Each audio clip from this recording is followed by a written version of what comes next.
আজ আমাকে ওপরওয়ালা কিছু কাজ করতে বাধ্য করালো। দাদাটি বসেছিল ২:৩০টার পরও সেইভাবে কোনো বিক্রি বাটা হয়নি ও খাওয়া দাওয়াও হয়নি। তাই আমরা জোর করলাম যে, "দাদা চলুন আমাদের সাথে খাওয়া দাওয়া করে নেবেন।"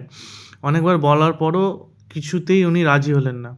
তাই আমি বললাম, "ঠিক আছে, আপনার এই খাবারগুলো আমি কিনে নেব। আমি এই বাচ্চাদের কিছু দিয়ে দেবো খাবার। আপনি আমার সাথে, সাথে আসুন।"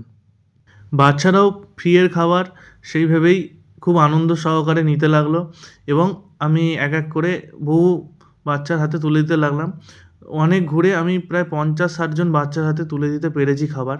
সেইভাবে ভিড় হয়নি। ভিড় হয়েছে কিন্তু সেই অর্থে ভিড় হয়নি। তাই চেষ্টা করলাম যাতে ওনার মুখেও কিছু হাসি ফোটে এবং এই বাচ্চাগুলোও কিছু আনন্দ পায়। একটা কথা বলি, আমরা যেখানে ৫০টা ফ্যামিলি ফিস্ট করছি, সেখানে যদি কিছু গরিব মানুষ, গরিব হকার যদি সারাদিন থাকে, কেউ না কেউ অবশ্যই বলবেন যে তাদের খেয়ে যাওয়ার কথা। কারণ আমাদের তো খাবার এক্সট্রা হলে আমরা কত এমনি ফেলে দিই বা বাড়ি বয়ে, বয়ে নিয়ে যাই।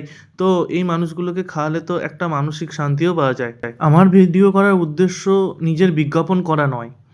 যদি কিছু মানুষ এগিয়ে আসে এটা দেখে যে হ্যাঁ, আমরাও কিছু মানুষের হাসির কারণ হই না। আমরা নতুন বছর কত আনন্দ করেই না সেলিব্রেশন করছি। যদি এই মানুষগুলো দিনের শেষে হাসি মুখ নিয়ে ফেরে তাহলে সত্যিই খুব ভালো লাগে।